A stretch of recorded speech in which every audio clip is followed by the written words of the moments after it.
Who is the best chess player ever? Could it be Bobby Fischer, or is it a fight between Kasparov and Carlsen? Some chess fans consider Russian Grandmaster Garry Kasparov to be the greatest chess player of all time, while others consider Norwegian giant and current world chess champion Magnus Carlsen to be the best chess player of all time. Video is going to dive into one of the only games ever played between the two chess legends, Kasparov versus Carlsen.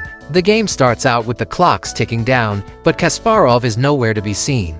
Kasparov finally appears, but the stakes are extremely high as he's already lost so much time on the clock. He arranges his pieces and the match begins. Magnus starts the match with pawn to d4, and Kasparov matches with a queen's pawn opening. Magnus moves his next pawn to c4, instantly threatening the black pawn. Kasparov responds with pawn to c6, which is more commonly known as the Slav defense, commonly used as a defense to the queen's gambit.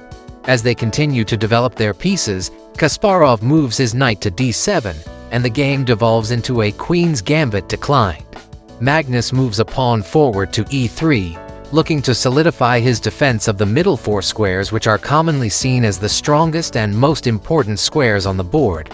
However, Kasparov responds by moving his queen over a5, which pins the knight on c3. This forces Magnus to defend the pin by moving his other knight over to d2, which puts it in a weaker position as it can no longer impact the center of the board. Kasparov moves his bishop to b4, reinforcing the pin again, and Magnus responds by moving his queen to c2 to defend his knights. Both players castle, and Kasparov decides that it's time to launch his attack.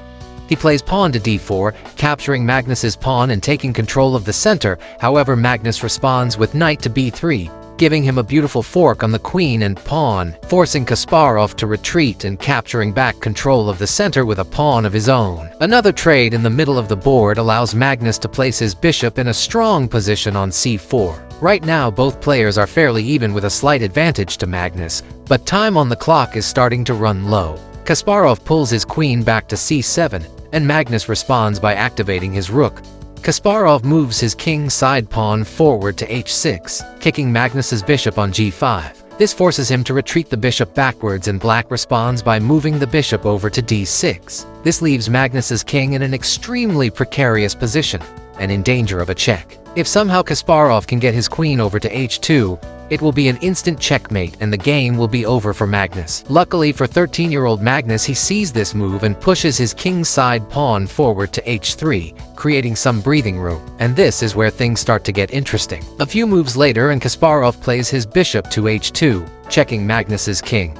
Magnus is forced to move without capturing due to the queen directly threatening the same square. Kasparov moves his knight in front of his queen, allowing Magnus to capture the bishop and trade piece for piece. 13-year-old Magnus Carlsen decides that it's his turn to go on the attack. He moves his queen forward to c5 and moves multiple pieces forwards to attack c6. The pawn is looking like it's in big trouble. Magnus captures, they trade pieces back and forth, and Carlsen wins the exchange, coming out a piece ahead.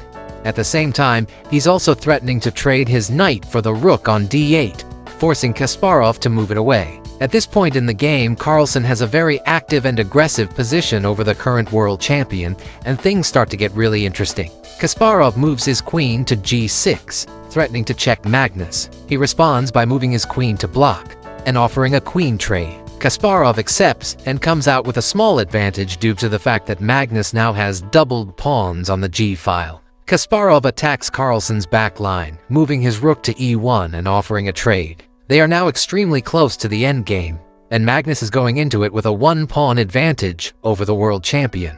The two continue moving their pieces, handing out checks to each other left and right, both playing extremely accurate moves and not allowing the other any room at all. Carlsen moves his rook to h1, checking Kasparov's king and growing his advantage to almost 2 pawns. Kasparov responds by moving his own rook to b2, threatening to win a pawn and forcing Carlsen's king back to g3 to defend. A couple moves later, it seems like a draw is imminent. Both players shake hands and agree on a draw.